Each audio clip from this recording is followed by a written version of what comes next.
హల్లెలూయా, హల్లెలూయా. ఇలాగా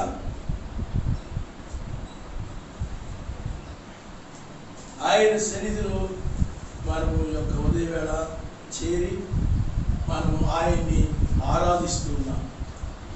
మనము ఆయన్ని ఆరాధించడం కొరకే మనం జన్మించాం.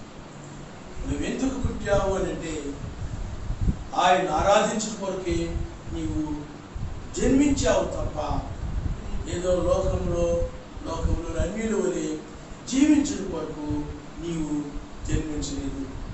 కాబట్టి ఆయన ఆరాధించడం కొరకు జన్మించినటువంటి నీవు ఈ యొక్క సమయములో ఆయన్ని ఆరాధించాలి. బైబిల్ చెప్తుంది, ఆత్మతోనూ సత్యముతోనూ ఆయన్ని ఆరాధించవాలని బైబిల్ చెప్తా ఉంది. కాబట్టి ఆయనే ఆరాధనకు యోగ్యుడు. ఆయన తప్ప ఆరాధించబడుటకు మరి ఎవరు కూడా యోగ్యులు కాదు. ఎందుకనంటే ఆరాధనకు యోగ్యుడు అంటే ఆయనలో ఏ పాపము లేదు కాబట్టి ఆయనే ఆరాధించబడు యోగ్యుడు. మిగతా వారిలో పాపములు ఉన్నవి కాబట్టి వారు ఆరాధించబడుటకు యోగ్యమైన దేవుడు కాదు. ఆయన మాత్రమే ఆరాధించుటకు యోగ్యుడై ఉన్నాడు. ఆయన నామమున స్తోత్రం. హల్లెలూయా, హల్లెలూయా. కాబట్టి మనము ఈ యొక్క ఉదయవేళ మనము మేఘముల మీద కొనిపోబడుట, దాని మీద మనం నేర్చుకున్నాం. మేఘముల మీద కొనిపోబడుట. మీరు 1వ దశలోనికెళ్ళి రాసిన పత్రిక 4వ అధ్యాయము 15 నుండి మనం చదువుకుందాం. 1వ దశలోనికెళ్ళి రాసిన పత్రిక 4వ అధ్యాయము. మేము మెస్సయ్య మాటను బట్టి మీతో చెప్పినదేమనగా, యెహోవా రాకడ వరకు సజీవులమై నిలిచియుండు మనము నిద్రించిన వారి కంటే ముందుగా ఆయన సన్నిధికి చేరము. ఆర్భాటముతోను ప్రధాన దూత శబ్దముతోను సర్వశక్తిమంతుని బోరతోను పరలోకము నుండి యెహోవా దిగి వచ్చును. మెస్సయ్యనందుండి మృతులైన వారు మొదట లేస్తారు. ఆ మీదట సజీవులమై నిలిచియుండు మనము వారితో కూడా ఏకముగా యెహోవాను ఎదుర్కొనుటకు ఆకాశ మండలమునకు మేఘముల మీద కొనిపోబడము. కాగా మనము సదాకాలము యెహోవాతో కూడా ఉందుము. కాబట్టి మీరు ఈ మాటలను బట్టి లేకపోతే ఈ మాటల చేత ఒకరినొకడు ఆదరించుకుని ఆయన నామమున స్తోత్రం. హల్లెలూయా. ఈ మాటలను బట్టి ఒకరినొకరు ద్వేషించుకోండి, ఒకరి మీద ఒకరు అసూయపడండి అని చెప్పలేదు, కానీ ఒకరినొకడు ఆదరించుకోండి అని చెప్పాడు. ఆయన నామమున స్తోత్రం. హల్లెలూయా. అయితే ఇక్కడ ఆర్భాటము, ప్రధాన దూత శబ్దము, సర్వశక్తిమంతుని యొక్క బోరతు. అంటే ఆర్భాటం అని అంటే అది ఏలియా యొక్క వర్తమానం, అంటే 7వ దూత యొక్క వర్తమానం. అలాగే ప్రధాన దూత శబ్దం అంటే ఆ యొక్క ప్రధాన దూత శబ్దము మనం ఇప్పుడు ఉన్నటువంటి సర్వశక్తిమంతుని బోర, ప్రధాన దూత శబ్దము ఇప్పుడు మనం ఉన్నటువంటి అంటే వేపు నక్షత్రం యొక్క వర్తమానమే ఆ యొక్క ప్రధాన దూత శబ్దము ఆర్భాటమైనది. అందువల్ల తెల్లవారుజామునే బైబిల్లో మృతులు లేచినట్లుగాను సజీవులు పైకి పిలువబడినట్లుగాను బైబిల్ ఆధారాలను దానిని బట్టి. ఎందుకంటే ఆర్భాటమేమో అది ఏలియా వర్తమానము, ప్రధాన దూత శబ్దమేమో అది మృతులను లేపేటటువంటిదిగా ఉంది. అలాగే సర్వశక్తిమంతుని బోరేమో సజీవులను లేపేటటువంటిది. కాబట్టి వేపు నక్షత్ర వర్తమానమే మృతులను సజీవులను లేపు వర్తమానమైనది. ఆయన నామమున స్తోత్రం. హల్లెలూయా, హల్లెలూయా. కాబట్టి ఇక్కడ మనము ఆకాశ మండలమునకు మేఘముల మీద కొనిపోబడతామని బైబిల్ చెప్తా ఉంది. కాబట్టి మీరు అపోస్తుల కార్యము 1వ అధ్యాయము, అపోస్తుల కార్యము 1వ అధ్యాయము 9వ వచనాన్ని మనం చదువుకుందాం. ఈ మాటలు చెప్పి వారు చూస్తుండగా ఆయన ఆరోహణమాయెను. అప్పుడు వారి కన్నులకు కనబడకుండా ఒక మేఘము ఆయన కొనిపోయెను. ఆయన నిలుచుండగా వారు ఆకాశం వైపు తేరి చూస్తుండిరి. ఇదిగో తెల్లని వస్త్రములు ధరించుకొనిన ఇద్దరు మనుషులు వారి యొద్ద నిలిచారు. గలిలయ మనుషులారా, మీరెందుకు నిలిచి ఆకాశం వైపు చూస్తున్నారు? మీ యొద్ద నుండి పరలోకమునకు చేర్చుకొనబడిన ఈ మెస్సయే ఏ రీతిగా పరలోకమునకు వెళ్ళుట మీరు చూచితిరో ఆ రీతిగానే ఆయన తిరిగి వచ్చునని వారితో చెప్పాడు. ఆయన హల్లెలూయా. చూడండి, ఈ మాటలు చెప్పి వారు చూచుండగా ఆయన ఆరోహణమాయెను. వారి కన్నులకు కనబడకుండా ఒక మేఘము ఆయన్ని కొనిపోయేను. ఆ కన్నులకు కనబడకుండా ఆయన్ని ఒక మేఘము కొనిపోయింది. అయితే ఆయన వెళుచుండగా వారు ఆకాశం వైపు తేరి చూస్తున్నారు. ఆయన అలా వెళుతూ ఉన్నప్పుడు ఆకాశం వైపు వారు తేరి చూస్తున్నారు. ఇదిగో తెల్లని వస్త్రములు ధరించుకుని ఇద్దరు మనుషులు వారి యొద్ద నిలిచి, గలిలయ మనుషులారా, మీరెందుకు నిలిచి ఆకాశం వైపు చూస్తున్నారు? మీ యొద్ద నుండి పరలోకమునకు చేర్చుకొనబడినటువంటి ఈ మెస్సీయే ఏ రీతిగా పరలోకమునకు వెళ్ళుట మీరు చూచితిరో ఆ రీతిగానే ఆయన తిరిగి వచ్చునని చెప్పారు. ఆయన నామస్తున్నారు. ఆయన ఏ రీతిగా పరలోకానికి వెళ్ళాడంటే మేఘము మీద వెళ్ళాడు. ఆయన మేఘము ఆయన్ని కొనిపోయేను. ఒక మేఘము ఆయన్ని కొనిపోయేను అని ఉంది. అంటే ఒక మేఘం ఆయన తీసుకుని వెళ్ళిపోయింది. ఒక మేఘం ఏం చేసింది చెప్పండి? ఆయన తీసుకొని వెళ్ళిపోయింది. బ్రదర్, మీరు వాక్యం వింటున్నారు. ఆ మేఘం ఏం చేసింది చెప్పండి? ఆయన్ని తీసుకొని వెళ్ళిపోయింది. కాబట్టి అదే రీతిగా ఆయన వచ్చును అన్నది బైబిల్. అదే రీతిగా ఆయన వస్తాడను. కాబట్టి మేఘములో ఆయన కొనిపోబడ్డాడు కాబట్టి మేఘములోని ఆయన వస్తాడు. రెండవసారి మేఘముల మీద వస్తాడు. మనము కూడా మేఘముల మీద కొనిపోబడతామని బైబిల్ చెప్తుంది. ఆయన హల్లెలూయా, హల్లెలూయా. మేఘం మీద ఆయన వస్తాడు. ఎందుకంటే వెళ్ళేటప్పుడు 2000 సంవత్సరాలు ఆయన అదే విధంగా వెళ్ళాడు. మొదటి రాకడలో ఆయన మేఘం ఆయన కొనిపోయింది కాబట్టి మరలా రెండవసారి కూడా మేఘముతో ఆయన వస్తాడు. మనము కూడా మేఘముతో కొనిపోబడతాము. కాబట్టి దాని గురించి మనం ఈ ఉదయవేళ మనం నేర్చుకోవాలి. ఆయన నామస్తున్నారు. హల్లెలూయా, హల్లెలూయా. మనకు సమయం తక్కువగా ఉన్న దాన్ని బట్టి నేను పాత నిబంధనలకు వెళ్ళి చెప్పడం లేదు. కానీ ఈ యొక్క కొత్త నిబంధనలో ఆయన పరిశుద్ధ పర్వతం మీద ఆయన పేతురుని, యోహాన్ని, యాకోబుని ఏకాంతంగా తీసుకుని వెళ్ళి వారి ఎదుట రూపాంతరం పొందారు. ఆ రూపాంతరం చెందినప్పుడు అక్కడ ఒక మేఘము ప్రత్యక్షమైంది. అక్కడ మేఘములో ఆయన ఉన్నారు. అక్కడ పేతురు, యోహాను, యాకోబు అనేటువంటి 3 సాక్షులు ఉన్నారు. ఆ 3 సాక్షులు అక్కడ ఉన్నారు. అక్కడ మెసేజ్ చెప్పాడు, నా రాజ్యమును చూచి వరకు మీరు మరణించని చెప్పాడు.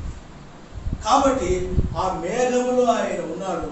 ఆయన ముఖమేమో సూర్యుని వలె ప్రకాశిస్తూ ఉంది.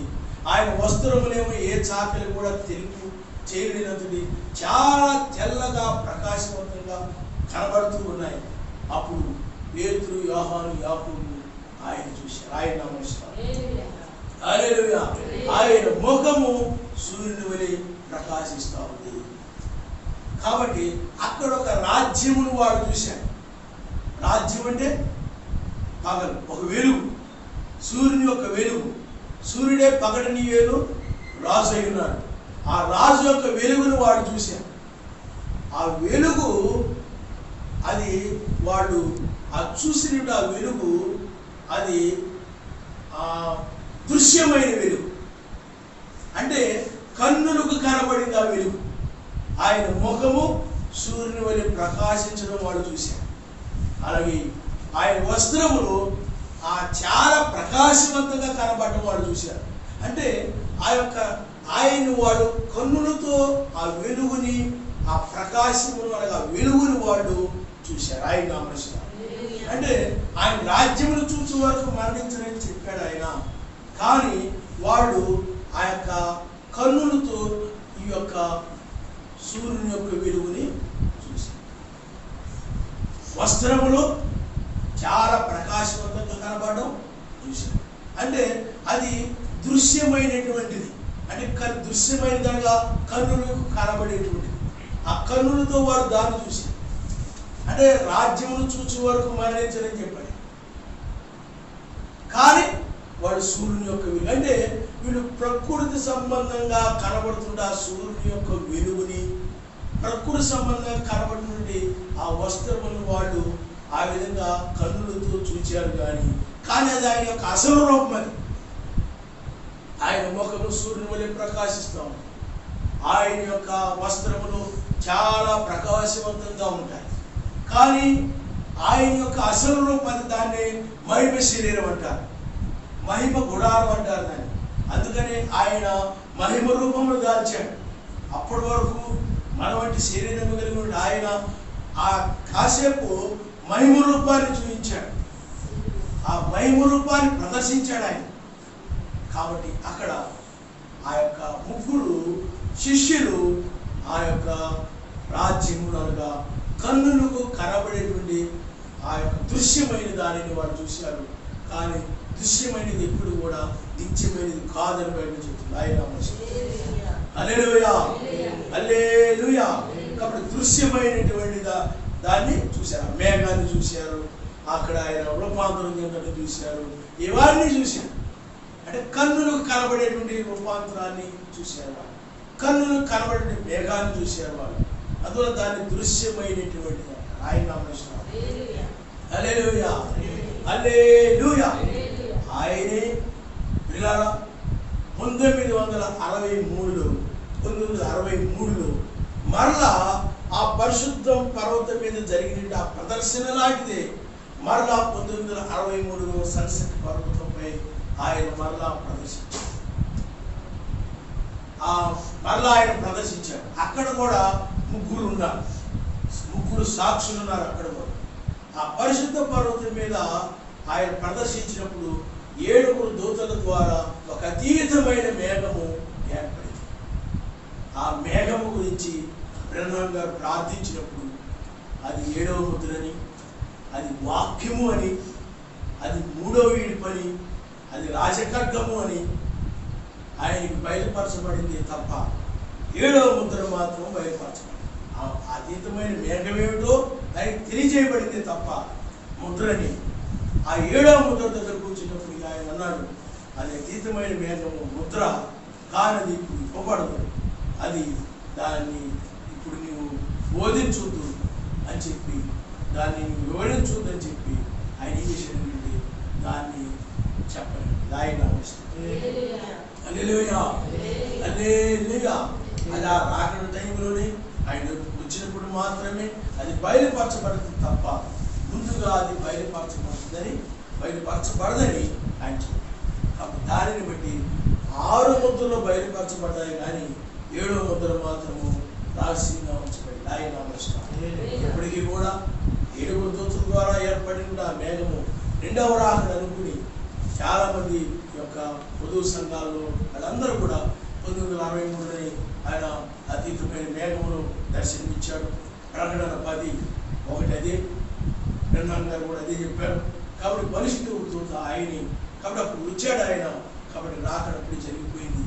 ఎందుకంటే బ్రహ్మం గారు కూడా అది న్యాయాధిపతి, అది బ్రహ్మం గారు చెప్పండి, నాకు అద్భుతమని కూడా చెప్పాడు. ప్రదర్శన అన్నాడు, దర్శనం అన్నాడు ఆయన, దర్శనం అన్నాడు. 2వ రాకడని ఎక్కడ చెప్పదు. ఆ 2వ రాకడైతే అప్పుడే బయలుపరచబడితే, ఆ 2వ రాకడ 7వ ముద్ర ఇవ్వబడిందని ఆయన అప్పుడే చెప్పాలి. కానీ మీరు 7వ ముద్ర కనుక చదివితే అక్కడ ఆయన విప్పినట్టు ఉండదు. అది 2వ రాకడలోనే బయలుపరచబడదని చెప్పాడు. కాబట్టి అది ఆ యొక్క మేఘం యొక్క మర్మము అది రహస్యంగానే ఉంచబడి అది మర్మముగానే ఉంది. కానీ ఆ మేఘాన్ని పట్టుకొని ఈ యొక్క వధువు సంఘాల నుండి బోధకులందరూ కూడా ఇదిగో 2వ రాకడ జరిగిపోయింది, ఇదిగో ఆయన ముఖము ఆ మెస్సయ్య ముఖంలా ఉందంట, ఆ మేఘం మెస్సయ్య ముఖంలా ఉంది, కాబట్టి అప్పుడే జరిగిపోయింది, ఇంకా ఆ రాకడ లేదు, ఈ రాకడ లేదు, ఏ బోధలు లేవు, ఏమీ లేవు, అప్పుడే జరిగిపోయింది, ఇంకా ఆ మర్మాలు లేవు, ఈ మర్మాలు లేవు, అన్ని మర్మాలు ఇవ్వబడ్డాయి, మనకి ఏం అవసరం లేదు, ఇంకా అంత ఆయనతో అయిపోయింది అని నిర్ణయానికి వచ్చేసి ఇంక ఏది కూడా వినే పరిస్థితుల్లో లేదు అని సాధారణ చూడండి చాలా భయంకరంగా మోసం చేశారు. ఈనాడు వధువు సంఘాల్లో చాలా మంది ఆ విధంగా మోసపోయారు. 1963 జరిగిపోయింది. కానీ మనకు 1995లో ఆయన ఆకాశంలో నుండి ఉరుముతూ చాలా ప్రకాశవంతమైన మేఘముగా కిందకు దిగి వచ్చి జలన మేఘము అగ్నిమేఘంగా మారినట్లు ఆయన మనం చూపించాడు. ఆ తర్వాత 1996లో వేకు నక్షత్రాల గురించి ఆయన బయలుపరిచాడు. ఆయన హల్లెలూయా హల్లెలూయా. కాబట్టి వేకు నక్షత్రాల గురించి బయలుపరిచిన తర్వాత మనకిప్పుడు ఆ వేకు నక్షత్రాలుగా ఒక రాజ్యం అని మనకు బయలుపరిచాడు. ఆ నక్షత్రం మనం ఏమి చెప్పండి? ఒక రాజ్యము, నీతి, సమాధానము, పరిశుద్ధాత్మ ఆనందం.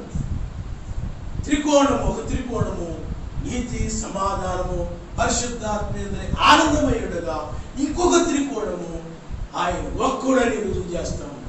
యావే, యెహోవా, పరిశుద్ధాత్మ ఆయన ఒక్కడు అని రుజువు చేస్తా ఉంది. కాబట్టి ఆ నక్షత్రమే ఆ రాజ్యమని బయలుపరచబడింది. కాబట్టి ఇప్పుడు ఆ నక్షత్రమే తీర్పు తీర్చు నక్షత్రం, వేకు నక్షత్రమే. అందుకని ప్రకటన గ్రంథము 22వ అధ్యాయము అలాగే 10-16 వచనాల ప్రకారం మనం చూసినట్లయితే వేకు నక్షత్రానికి వాని క్రియలు చొప్పున ప్రతి వారికి జీతమిచ్చుటకు ఆయన ఇప్పుడు రంగం మీదకి వచ్చి అది 1963లో బయలుపరచబడలేదు. 7వ ముద్ర బయలుపరచబడకపోతే 2వ రాకడ ఆయన ఎలా పరిచయం చేస్తాడు? బ్రహ్మం గారు ఇప్పుడు 2వ రాకడ బ్రహ్మం గారు పరిచయం చేశాడు, ఇంకేమీ లేదంటారు. కానీ పిల్లారా, అది ఒక దర్శనము, అంటే 7వ ముద్ర అని చెప్తుంది. ఆ యొక్క దర్శనాల గురించి బ్రహ్మం గారికి చెప్పబడింది. కానీ ఆ దర్శనం ఏమైనదో ఆయనకు ఇవ్వబడలేదు, ఆ ముద్ర ఏమైనదో ఇవ్వబడలేదు, ఆ వాక్యం ఏమైనదో ఇవ్వబడలేదు. అది 2వ రాకడ యొక్క వాక్యము. 7వ ముద్ర 2వ రాకడ అయినప్పుడు ఆ యొక్క వాక్యము కూడా 2వ రాకడ వాక్యం అయింది. కాబట్టి ఇప్పుడు మనకి పూర్తిగా 2వ రాకడ యొక్క వాక్యం బయలుపరచదు. హెబ్రీయులకు రాసిన పత్రిక 9వ అధ్యాయం 27-28లో ఆయన 2వసారి తన కొరకు కనిపెట్టుకుని వారి రక్షణ నిమిత్తమై ఆయన వస్తాడు. కాబట్టి తన కొరకు కనిపెట్టుకుని వారి రక్షణ నిమిత్తమై 2వసారి అని ఉంటుంది. కాబట్టి మనం అదే వచనానికి వచ్చిన అందుకని వాక్యమే సాక్ష్యం ఇస్తాం. మనకు మనం సాక్ష్యం ఇవ్వక్కర్లేదు. బైబిల్లో ఉండే పాత నిబంధనలో ఉన్న ఛాయలు అలాగే వాక్యమే కలుపుకుంటా పోతాం. అందుకని హెబ్రీయులకు రాసిన పత్రికలో చెప్పబడింది ఆ వాక్యము. రోమీయులకు రాసిన పత్రిక 13వ అధ్యాయంలో అలాగే 11-14 వచనాలకు సరిపోతాం. ఎందుకంటే అక్కడ విశ్వాసులమైనప్పటికంటే రక్షణ సమీపంగా ఉంది. ఆ నిద్ర మేలుకొని వెళ్ళాను.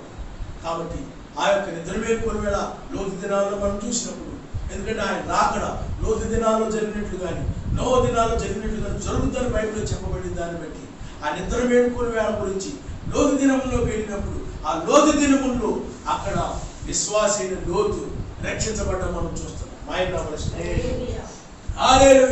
కాబట్టి ఇప్పుడు కూడా మనము ఆయన 2వ రాకడలో మనం అనగా 2వసారి ఆయన తెల్లవారుజామున మనల్ని రక్షించడానికి ఆయన వచ్చాడు. ఆయన ఆ రక్షించడానికి వచ్చి ఆయన యొక్క రాజ్యముగా ఆయన బయలుపరుచుకున్నాడు ఇప్పుడు.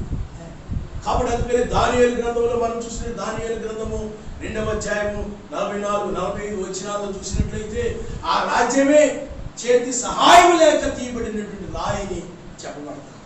కాబట్టి ఇప్పుడు ఆ నక్షత్రమే, వేకు నక్షత్రమే చేతి సహాయం లేకుండా తీయబడినటువంటి రాయి.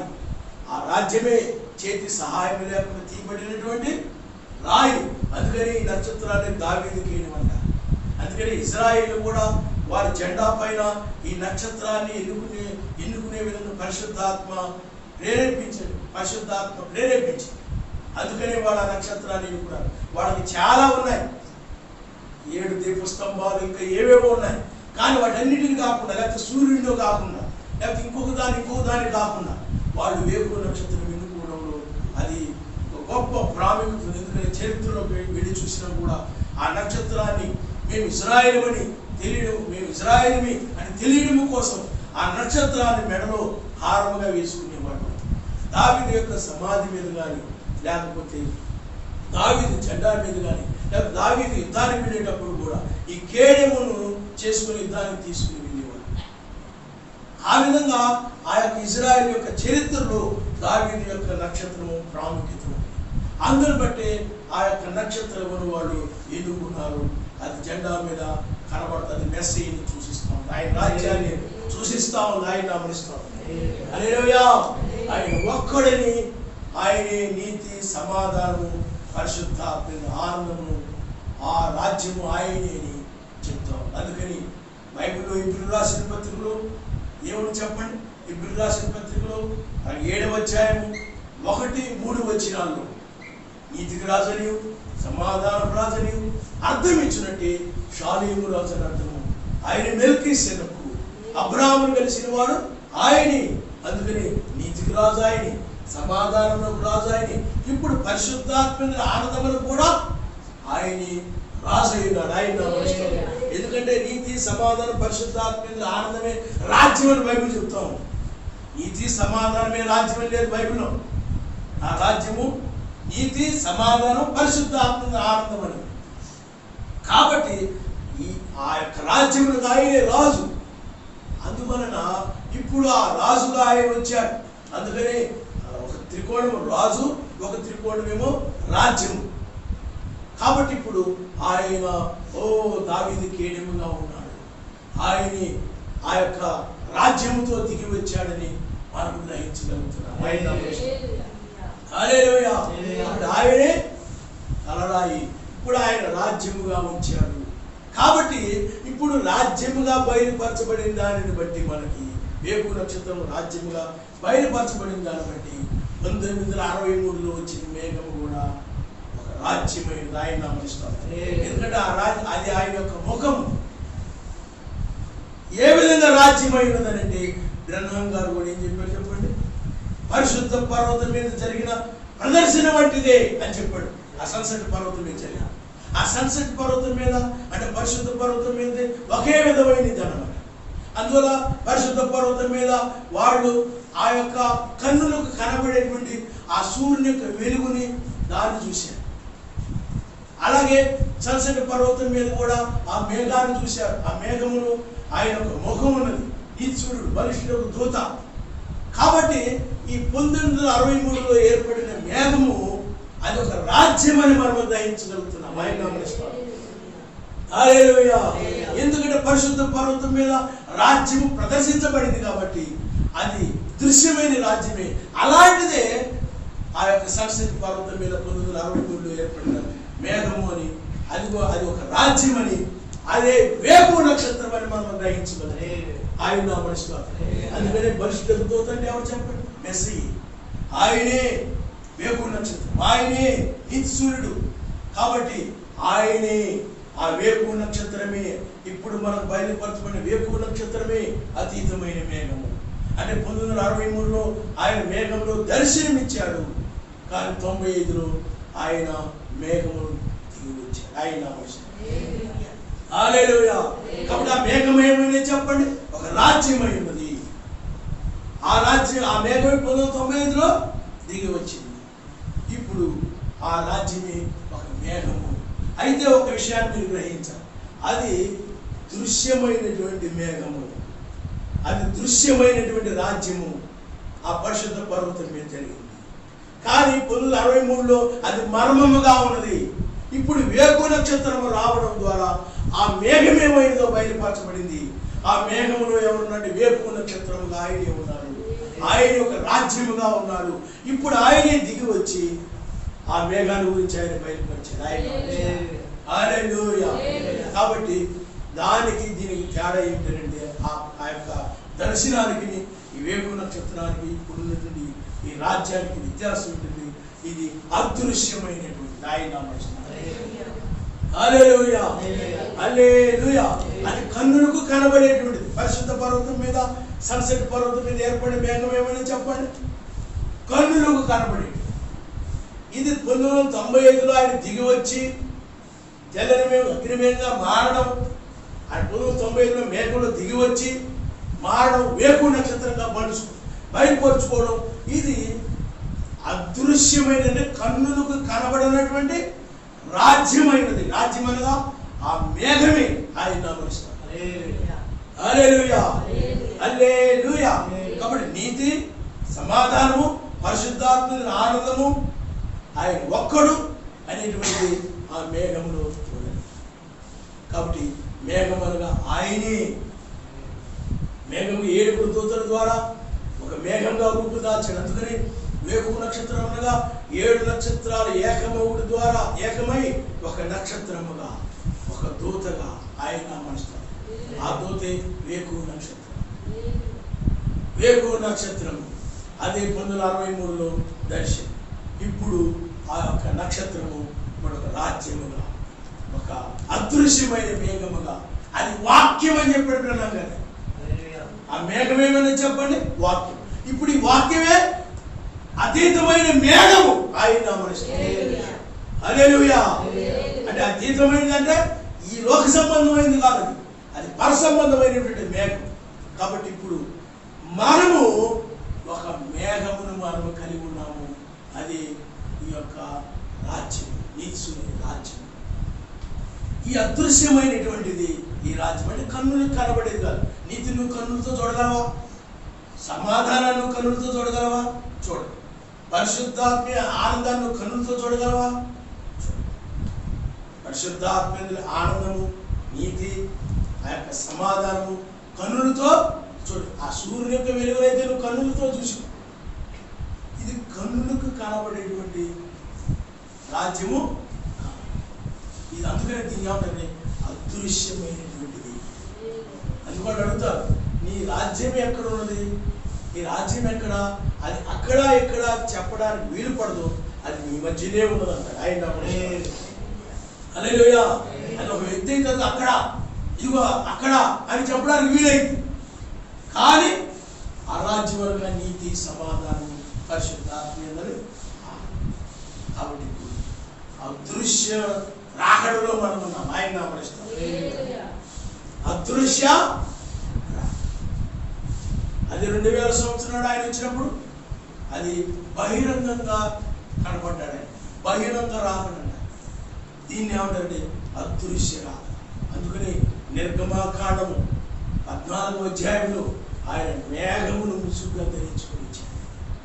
ఇప్పుడు కూడా వాక్యం ఏమైనా చెప్పండి, ఒక మేఘమును ముసుగుగా ధరించుకుని మన మధ్య అదృశ్యముగా ఉంది. ఆయన నామరిస్తాం. హల్లెలూయా. అదేదో మామూలుగా గాలి వచ్చిన మేఘముల ద్వారా ఏర్పడింది కాదు. 1963లో అది 7 దూతల ద్వారా రూపుదాల్చింది. 7 దూతల యొక్క వర్తమానము ద్వారా రూపుదాల్చినటువంటి వాక్యమే ఆ మేఘం. ఇప్పుడు మన మధ్య ఆ మేఘం ఉన్నది. ఆ మేఘమే ఆ రాజ్యం, ఆ మేఘమే వాక్యం. కాబట్టి ఇప్పుడు మనము ఆ మేఘమును మనం కలిగి, ఇప్పుడు నువ్వు ఎప్పుడైతే నీతి, సమాధానం, పరిశుద్ధాత్మ ఆనందము కలిగి ఉంటావు అంటే ఆయన ఒక్కడిని విశ్వసించి నీతి, సమాధానము, పరిశుద్ధాత్మ ఆనందాన్ని నువ్వు ఎప్పుడైతే కలిగి ఉంటావో అప్పుడు ఆయన రాజ్యముగా నీవు ఉంటావు. ఆయన రాజ్యముగా నీవు ఉన్నావు అంటే అతీతమైన మేఘాలను కలిగి ఉన్నావు. అతీతమైన మేఘములను ధరించుకొని ఉన్నావు. అంటే వాక్యాన్ని ధరించుకున్నావు. నువ్వు వాక్యంగా మారిపోయావు, నువ్వు మేఘముగా మారిపోయావు.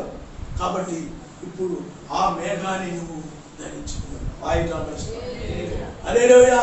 అందుకనే మీరు చూడండి, ఆయన 2000 సంవత్సరాలు ఏ మేఘములైతే ఆయన కొనుక్కోబడ్డాడు, అదే మేఘముతో ఆయన 1963లో ఆయన వచ్చి ఆయన ముద్రలను బయలుపరిచి, 6 ముద్రలను బయలుపరిచి 7వ ముద్ర ఆ యొక్క రాకడని, ఆ యొక్క మేఘముని ఆయన బయలుపరిచి, ఇప్పుడు ఆయన దిగి వచ్చి అదృశ్యమైనటువంటి రాకడని గురించి ఆయన బయలుపరుస్తున్నాడు.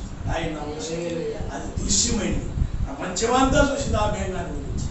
ప్రపంచంలో అనేక మంది చూశారు, కానీ ఈ యొక్క అదృశ్యమైనది వధువుకు మాత్రం అందుకంటాడు దాని పొందిన వారికే తప్ప మరి ఎవరిని చెందాలి.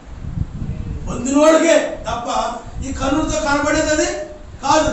పొందిన వాళ్ళకే నేను ఇప్పుడు ఆ రాజ్యాన్ని కలిగి ఉన్నాను, ఆ మేఘాన్ని కలిగి ఉన్నాను, అది పొందిన నేను దానికి చెంది ఉన్నాను, దాన్ని నేను పొంది ఉన్నాను అని వాళ్ళే చెప్పగలరు తప్ప మిగతా వాళ్ళకి అది తెలియదు.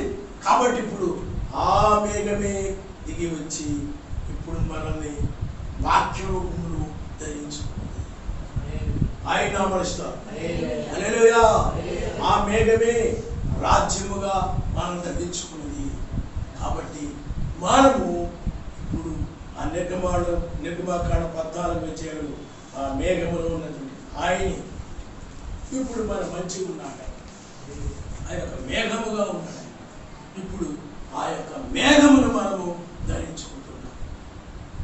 రాజ్యాన్ని ధరించుకుంటేనే మేఘాన్ని ధరించుకుంటాం. కానీ వధువు సంఘాల్లో వాళ్ళు ఏమనుకుంటారంటే, ఇదిగో పొద్దున 6 మేఘం వచ్చింది, ఇదిగో బొమ్మ, ఇదిగో మా క్యాలెండర్లో ఉంది, లేకపోతే ఇదిగో మా యొక్క వాల్ పోస్ట్లో ఉంది, ఆ బొమ్మ ఇదిగో ఎలా కావాలి చూడండి ఫ్లెక్స్ మీద ఉంది, ఆ బొమ్మ ఇదే మనం తీసుకుని వెళ్ళేది, ఈ మేఘంలోనే మనం వెళ్ళిపోతాం అనుకుంటున్నారు. ఈ మేఘమే మనం కొనిపోతే తీసుకెళ్ళిపోతాం అనుకుంటున్నారు. దాన్ని తీసుకెళ్ళేది ఏంటి చెప్పండి? వాక్య రూపంలో ఉన్న మేఘం మనల్ని తీసుకుని ఆయన రాజ్యము మనం తీసుకుని వెళ్తాం. నీతి సమాధానం పరిశుద్ధాత్మ మీద ఆనందం లేకుండా నువ్వు పైకి కొనుక్కో. పరిశుద్ధాత్మ మీద ఆనందం లేకుండా నీకు ఆయనకి మధ్య సమాధానం లేకుండా నువ్వు నీతిమంతుడుగా జీవించకుండా నువ్వు వెళ్ళలేవు. ఎందుకంటే ఆయన వాక్య ప్రకారం నడుచుటే నీతి. నిత్య జీవం అనగా ఇతరుల కోసం జీవించడమే నిత్య జీవం. మీకు అర్థమైందా? ఆయన కార్యాలు, ఆయన క్రియలను కలిగి ఉండడమే నీతిని కలిగి ఉండడం. ఇదిగో ఇది చేయి, అది చేయి అన్నప్పుడు నేను అది చేయను, ఇది చేయడానికి కుదరదు, అది చేయడానికి కుదరదు. ఆయన వాక్యం నుండి తప్పించుకున్నట్లయితే, ఆయన పని నుండి తప్పించుకున్నట్లయితే నువ్వు నీతిమంతుడు కాలేవు, నీతిమంతురాలు కాలేవు నీవు. అందుకని యెషయా గ్రంథంలో నా నిమిత్తం ఎవరు పోయిందంటే నేనున్నాను అంటాడు యెషయా. ఆయన నామరిస్తాడు. హల్లెలూయా.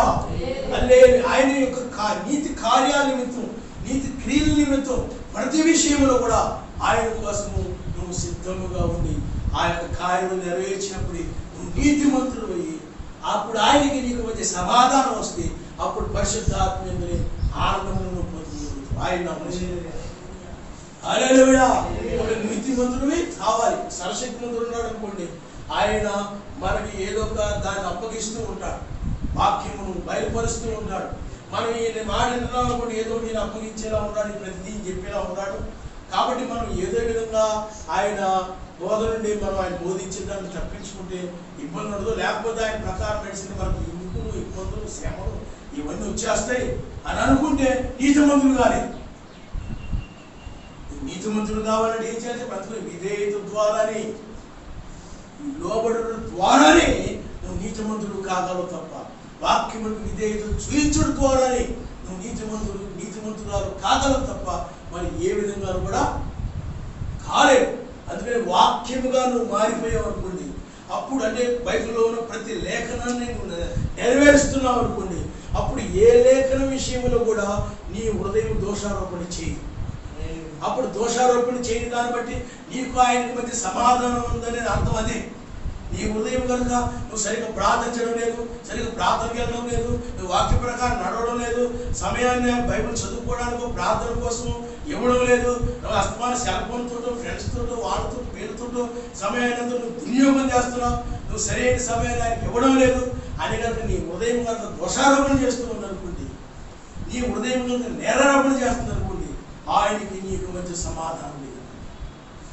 ఎప్పుడైతే నువ్వు ఆయన వాక్యంతో జీవిస్తూ ఉంటావో, నడుస్తూ ఉంటావో, ఆయన లోబడి ఉంటావో, అందుకని అప్పుడే నీ హృదయం కూడా నిర్దోషముగా ఉంటుంది, నిర్దోషముగా ఉంటుంది. అందుకని ఏలియా గురించి బైబిల్ అదే ఉండదన్నమాట.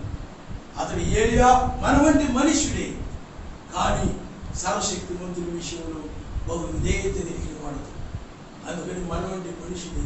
అందుకని నీతిమంతుని యొక్క ప్రార్థన ఆయన సన్నిధి నుండి త్రోసివేయబడిన బైబిల్ రాయబడింది.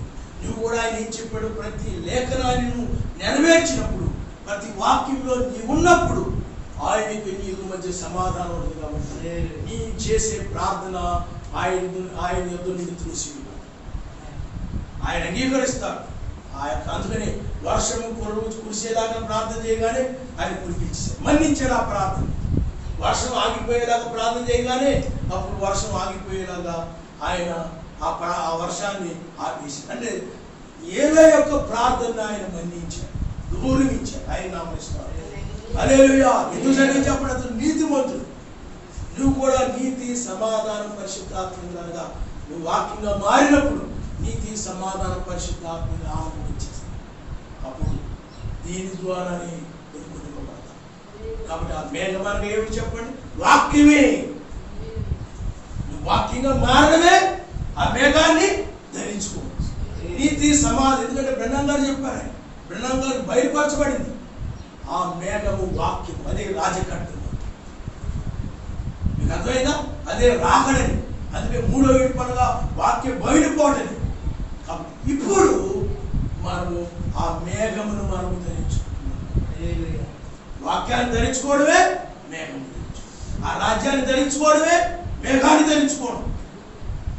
అప్పుడు ఈ వాక్యమే, ఈ మేఘమే, ఈ రాజ్యమే నిన్ను ఆకాశ మండలానికి తీసుకుని వెళ్ళిపోతుంది. ఆయన నామస్తాడు. మేఘాల మీద మనం కొనుక్కోబడతాం. వాక్యం మీద, వాక్యముతో, ఆ రాజ్యముతో మనం కొనుక్కోబడతాం. ఎందుకంటే 2వ రాత్రి ఆయన రాజ్యముతో వచ్చాడు. ఇప్పుడు రాజ్యముతో ఆయన తీసుకుని వెళ్తున్నాడు ఆయన. ఎందుకంటే 1000 ఏళ్ళు ఆ రాజ్యంలో ఉండాలి. కాబట్టి రాబోయే రాజ్యములకు ఆయన మనల్ని తన రాజ్యముతో తీసుకుని పోతున్నాడు. ఆయన నామస్తాడు. హల్లెలూయా. కాబట్టి మనము రాజ్యముతో ఆకాశ మండలంకు మనము కొనుక్కోబడతాం. మేఘముల మీద మనము కొనుక్కోబడతాం. అది ఏ మేఘం చెప్పండి? ఈ లోక సంబంధమైన మేఘములు కాదు, అతీతమైనటువంటి మేఘం, అది పరసంబంధమైన మేఘము. ఆ మేఘము ఆయనే, వాక్యమే మేఘమై ఆయన. అందుకని ఇప్పుడు మేఘముగా ప్రత్యక్షమయ్యాడు. 1963 అలాగే వచ్చాడు, 95లో కూడా వచ్చాడు. కానీ అది దృశ్యమైనటువంటి మేఘము, ఇది అదృశ్యమైనటువంటి. అందుకని రాజ్యం కన్నులకు కనపడుతుందా? అందుకని అది అక్కడ ఇక్కడ చెప్పడానికి వీలు పడదని చెప్పాడు.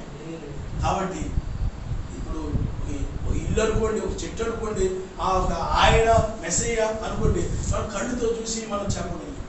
కానీ ఇది కళ్ళకు కనబడేటువంటిది కాదు. దాన్ని అనుసరించే వాళ్ళకే తెలుస్తుంది. దానిని ఆ రాజ్యం కలిగి ఉన్న వారికే, పొందిన వారికే తెలుసు తప్ప మిగతా వాళ్ళకి తెలియదు. ఇప్పుడు లోకంలో వాళ్ళకి ఆయన రాజ్యము అంటే వాళ్ళకి తెలియదు. ఎందుకంటే దానిలో ఆ నీతి సమాధానం కలిగి ఉన్న వారికి, పరిశుద్ధాత్మ ఆనందం కలిగి ఉన్న వారికి నేను ఆయన రాజ్యం కలిగి ఉన్నానని తెలుస్తుంది. వాళ్ళు నీతి సమాధానం పరిశుద్ధాత్మ ఆనందం కలిగి ఉండరు. కాబట్టి వాళ్ళకి ఆ రాజ్యం గురించి వాళ్ళకి తెలీదు. కాబట్టి పిల్లలు ఇప్పుడు మనము మేఘముల మీద కొనుగోబడుతూ ఉన్నాము. వాక్యముతో మనము కొనుగోబడుతూ ఉన్నాము. వాక్యమే ఆయన మేఘమై ఉన్నది, ఆ రాజ్యమే ఆ మేఘమై ఉన్నది. కాబట్టి ఇప్పుడు మనం మేఘాల మీద ఆయన మధ్యాకాశంలో ఎదుర్కోబోతున్నాం. మధ్యాకాశము. అందుకని ఇప్పుడు కడబోరం మరుగుతా ఉన్నది. ప్రధాన దూత శబ్దము. ఈ వాక్యమే మృతులకు ప్రధాన దూత శబ్దంగా ఉంది. అందుకనే మెస్సయ్య కూడా మృతులైన మెస్సయ్య తెల్లవారుజామున ఆయన లేచాడు. ఆయన ఘోరధ్వని. ఇది సజీవులకు, మనకి ఇది ఘోరధ్వని అని ఉంటుంది. ఘోరధ్వని అనగా మధ్యమైన శరీరము, అమర్చమైన. కాబట్టి ఇప్పుడు ఈ యొక్క అదృశ్యమైన ఈ శరీరము అనగా అదృశ్యమైన ఆ రాజ్యం, ఆ మేఘము అందుకని 1963లో వచ్చిన మేఘాన్ని ఆ బ్రహ్మం గారికి ఏమని బయలుపరచుకుంటే మహిమ శరీరం, అది వధువు యొక్క మహిమ శరీరం అని బయలుపరచడం. అందుకనే ఆ యొక్క పరిశుద్ధ పర్వతం మీద ఏర్పడినట్టు ఆ మహిమ శరీరం ఎవరు చెప్పండి, మనకు సంబంధించింది. ఆయన హల్లెలూయా. ఇప్పుడు ఈ యొక్క అదృశ్యమైనటువంటి రాజ్యమే మన యొక్క మహిమ శరీరం. ఈ అదృశ్యమైన శరీరము అది, ఈ అదృశ్య నీతి సమాధానం పరిశుద్ధాత్మ ఆనందము అది వాక్యము. ఎందుకని ఆయన వాక్యముగా ఉన్నాడు. కాబట్టి ఇప్పుడు మనము అదృశ్యమైన ఈ మహిమ శరీరము, వాక్యమైన శరీరమును, ఈ రాజ్యమును మనము ధరించుకున్నప్పుడు ఈ దృశ్యమైన శరీరము, ఈ కంటికి కనబడిన శరీరము అదృశ్యమైనటువంటి అనగా నీతి సమాధానం పరిశుద్ధాత్మ ఆనందమును ధరించుకున్నప్పుడు నీవు కూడా మహిమ శరీరంతో ప్రకాశిస్తూ ఉంటావు. ఆయన అంటే నీతి సమాధానం పరిశుద్ధాత్మ ఆనందము నువ్వు కలిగి జీవిస్తున్నావు అంటే నీవు కూడా పరిశుద్ధ పర్వతం మీద మెస్సయ్యవలే నీవు కూడా మహిమ శరీరంతో ప్రకాశిస్తున్నావు. అందుకనే ఈ యొక్క ఒక త్రికోణము నీ సూర్యుడు, ఈ యొక్క ఇంకొక త్రికోణము అది ఒక రాజ్యం, అంటే ఆ సూర్యుని యొక్క వెలుగు. ఆ రోజుల్లో అయినట్లయితే పరిశుద్ధ పర్వతం మీద కన్నులు కనబడింది ఆ వెలుగు. సూర్యుని వలె ఆ ముఖం కనపడటం, వెలుగు అంతా కూడా ఇది కన్నులు కనబడేది కాదు. అందుకనే ఇది అదృశ్యమైనటువంటి అనగా వాక్యమైనటువంటి సూర్యుడు, వాక్యమైనటువంటి వెలుగు ఆయన గమనిస్తారు. హల్లెలూయా. అంటే ఇది అదృశ్యమైనటువంటి ఈ సూర్యుని యొక్క వెలుగు ఆయన గమనిస్తారు. హల్లెలూయా. ఆయన రాజ్యం అనగా నీతి సూర్యుని యొక్క వెలుగు. కాబట్టి ఇప్పుడు నీవు ఆయన ముఖము ప్రకాశించే రీతిగానే నీవు కూడా ఇప్పుడు ఆయన రాజ్యంతో ప్రకాశిస్తున్నావు. అర్థమైందా? ఇప్పుడు అనగా ఆ యొక్క మేఘం వలె నీవు కూడా ఆ మేఘాన్ని కలిగి ఉంటావు. ఆయన గమనిస్తారు. హల్లెలూయా. ఇప్పుడు మహిమ శరీరంతో నీవు కూడా అంటే ఇది అదృశ్యమైనటువంటి ధరించుకున్నావు. ఆ మహిమ శరీరం నువ్వు కలిగి ఉన్నావు, కానీ పైకి నీవు ఈ శరీరంతో కనబడతావు, కానీ అదృశ్యమైనటువంటి ఆ మహిమ శరీరము నీవు ధరించుకున్నావు. ఆ యొక్క అదృశ్యమైనటువంటి ఆ శరీరమే ఈ శరీరమును ఈ లోకంలో కనబడకుండా అదృశ్యం చేసేస్తాయి గమనిస్తావు. హల్లెలూయా. అదృశ్యమైన మేఘమే ఈ శరీరాన్ని ధరించుకొని అనగా నీతి సమాధానం ధరించుకున్న ద్వారా ఆ మేఘాన్ని ధరించుకున్న ఉన్నావు కాబట్టి అదృశ్యమైన మేఘాన్ని ఇప్పుడు ఈ యొక్క దృశ్యమైన శరీరాన్ని ఈ మేఘమే అదృశ్యం చేస్తాయి. అప్పుడు నువ్వు కన్నులు కనబడకుండా కొనుక్కు అదృశ్యుడు ఆయన, అతను కనబడలేదు. అందుకని బైబిల్లో ఆయన ఎప్పుడు వచ్చాడో ఎప్పుడు తీసుకుని వెళ్ళాడో కూడా తెలియదు. అది వచ్చిన వారికే తెలుసు. ఆయన వచ్చినప్పుడు ఆయన వచ్చిన విషయం వధువుకే తెలుసు, వెళ్ళిపోయిన విషయం కూడా వధువుకు మాత్రమే తెలుసు, కానీ ప్రపంచంలో ఎవరికి కూడా తెలియదు. కాబట్టి ఇప్పుడు మనం అదృశ్య రాకడలో అదృశ్య శరీరం మనం ధరించుకుంటున్నాము. అదృశ్యమైపోతాం మనం ఈ లోకం. మేఘం మీద మనం కొనుక్కోబడతాం. అందరూ ఏమనుకుంటారు, మేఘాలు వస్తాయి మేఘాలు వస్తాయి మేఘాలు వస్తాయి అని ఎదురు చూస్తాం. కానీ ఆయన వచ్చాడు, తీసుకుని మేఘాల మీద కొనుక్కోబడతాం అనుకున్నాం కదరా, వెళ్ళేటప్పుడు మేఘాల మీద కనబడతారు కదా అనుకుంటాం. కానీ ఇప్పుడు ఆయన అదృశ్యమైన మేఘంతో ఆయన తీసుకుంది. కాబట్టి పిల్లారా, అందుకని ఇప్పుడు ఆయన మేఘంతో దిగి వచ్చాడు. ప్రకాశవంతమైన తెల్లని మేఘము అగ్ని మేఘంగా మారింది. ఇప్పుడు ఏలియాను ఎలాగైతే అగ్ని రథములో తీసుకుని వెళ్ళిన అగ్ని రథములు మనం కూడా అగ్ని చేత పైకి కొనుక్కోబెడతాం. ఆయన హల్లెలూయా. పిల్లారా, ఆలోచన చేయండి. మనం ఇప్పుడు మేఘాల మీద ఇప్పుడు మేఘాన్ని మనం ధరించుకుంటున్నాం, ఆయన రాజ్యాన్ని మనం ధరించుకుంటున్నాం. ఎవరైతే ఆ రాజ్యాన్ని ధరించుకుంటారో వారు మాత్రమే పై కొనుక్కోబడతారు తప్ప మిగతా వాళ్ళు కొనుక్కోబడతారు. కాబట్టి నీవు వాక్యం వింటున్నాను కదా నువ్వు అభిప్రాయపడవచ్చు, వాక్యం వింటున్నాను కదా నువ్వు అభిప్రాయపడవచ్చు. వాక్యం విన్నంత మాత్రం ఆ యొక్క మేఘాన్ని నువ్వు ధరించుకో. ఆ వాక్యాన్ని నువ్వు ధరించుకోవాలి, ఆ వాక్యాన్ని నువ్వు అనుసరించాలి, ఆ యొక్క నీతిని నువ్వు ధరించుకోవాలి. నీవు ఆయనకి నీకు మధ్య సమాధానం ఉండాలి, ఆయన ఆనందిస్తూ ఉండాలి. ఏదో వాక్యం విన్నానులే, పర్లేదులే, వచ్చానులే, ఆ నీతి గురించి సమాధానం గురించి పరిశుద్ధాత్మని ఆనందాన్ని పొందుకోవాలని ఆయన చెప్పాడులే, నేను విన్నానులే అని నీ వినుడి మటుకు విని నీవు దాన్ని పొందుకోకపోతే నీ అంత దౌర్భాగ్యురాలు మనం ఉంది. ఎందుకనంటే బైబిల్లో రాయబడి ఉంటుంది, నీవు దాని కనులతో చూస్తావే కానీ దాన్ని నువ్వు తినలేవని. ఎలీషా కాలం నీవు కూడా చెవులతో విని దాన్ని పొందుకోలేనటువంటి ఆ యొక్క రాజు అనే నీవు అర్థం. అతడు తినలేకపోయాడు, ఆ రోజు కన్నులతో చూశాడు. నీవు కూడా విన్నావే కానీ తినలేనటువంటి దౌర్భాగ్య స్థితి నువ్వు ఆ రాజు అని కలిగి ఉండకూడదు. ఈ రాజ్యాన్ని నువ్వు పొందుకోవాలి, ఈ రాజ్యాన్ని నువ్వు భుజించాలి, ఈ వాక్యాన్ని నువ్వు భుజించాలి. వాక్యమే మనకు ఆహారమైనది కాబట్టి దీన్ని ధరించుకొని మాత్రమే నీవు పైకి వెళ్ళగలవు తప్ప మనకు మార్గము లేదు. అందువల్ల పిల్లలారా, మనం ఇప్పుడు అతీతమైన మేఘములు మనం కలిగి, అతీతమైన మేఘమే ఆ యొక్క రాజ్యం, రాబోయేటువంటి రాజ్యం. కాబట్టి పిల్లలారా ఆలోచించేయండి. మన ముగింపు సమయంలో మనం ఉన్నాం. రాబోయే రోజులు ఏమాత్రం కూడా మంచిగా ఉండవు. ఎందుకంటే నేను కొంతమంది పంపించాను కూడా, జపాన్కు సంబంధించినటువంటి శాస్త్రవేత్త, సైంటిస్ట్, ఒక మేధావి, ఆయన నోబెల్ బహుమతి ఏదో పొందాడు. ఆయన ఏం చెప్పాడనంటే, ఈ వైరస్ ఏదో ఆ యొక్క గబ్బిలాల నుండి వాటి నుండి చచ్చిపోయిన కూలిపోయిన వాటి నుండి వచ్చింది కాదు, ఇది చైనా యొక్క సృష్టి. మామూలుగా వచ్చిందైతే వేడి వాతావరణాలకు వాటి వీటికి చచ్చిపోతాయి. కొన్ని దేశాల్లోనే ఉండగలుగుతాం, కొన్ని దేశాల్లో వ్యాపించలేదు ఇది. కానీ అన్ని వాతావరణాలు కూడా తట్టుకొని, ఎండని గాలిని తట్టుకొని ఇది వెళ్ళిపోతూ ఉందండి, అన్ని దేశాలకు వెళ్ళిపోతుందండి. ఇది చైనా యొక్క సృష్టి. అక్కడ సైంటిస్టులు ఆ నగరంలో ఈ యొక్క వైరస్ ఎక్కడైతే పుట్టిందో ఆ నగరంలో పనిచేసేటువంటి సైంటిస్టులు నాకు తెలుసు. కానీ వాళ్ళు ఫోన్ చేస్తుంటే వాళ్ళ సెల్ స్విచ్ ఆఫ్ అని ఇచ్చేస్తారు. వాళ్ళు కూడా చనిపోయి ఉంటారని నేను అనుకుంటున్నాను. కాబట్టి ఇలాంటి వైరస్లు అమెరికా సృష్టించవచ్చు. బెల్హాం గారు ఏం చెప్పారంటే, ఆ వైరస్ కూడా వస్తుంది.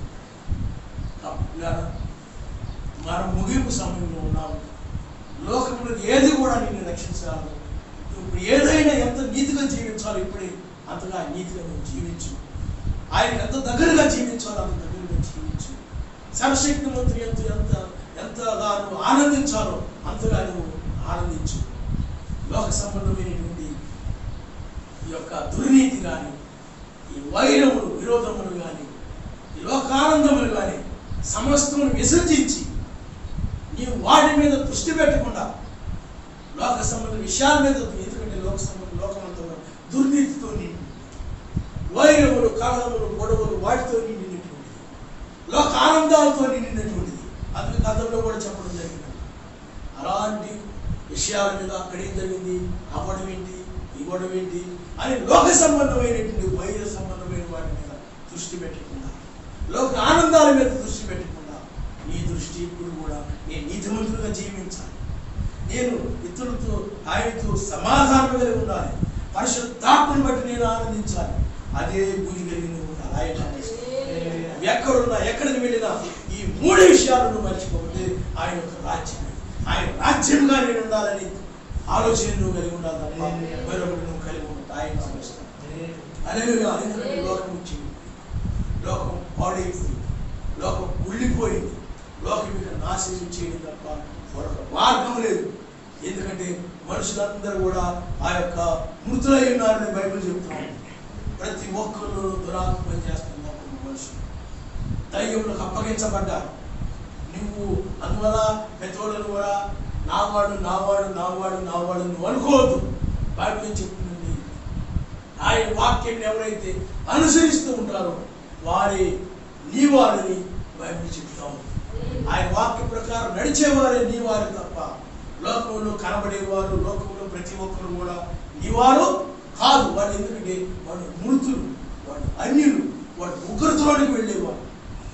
అందువలన ఉగ్రతలో వెళ్ళేవారికి నీకు ఎలాంటి స్నేహము సహవాసము నీవు ఈ లోకరీతిగా అనగా పాపరీతిగా ఉండకుండా నీ వాక్యముతో అనుసరిస్తూ వెళ్తున్నారు. ఆయన మన లోకంలో ఉన్నాక ఎంతవరకు అంతవరకు, అంతేగాని వాళ్ళ లోకంతో ఖర్చుకుపోయి లోకస్తులతో ఖర్చుకుపోయి వాళ్ళకు నువ్వు లోబడి ఆ వాక్యానికి ఈ వాక్యాన్ని మీరిపోయి సరస్వతి మంత్రికి దూరం అయిపోయే విధంగా ఆయన ప్రశ్న. హల్లెలూయా. ఒకవేళ వాడు ఆయన దగ్గరికి నువ్వు నడిపించగలిగే విధంగా ఉండాలి. ఆయన సరస్వతి మంత్రి మాట వాడు వినగలిగే విధంగా ఉండాలి. లేదంటే నీ మటుకు నీవు జాగ్రత్తగా ఉంది.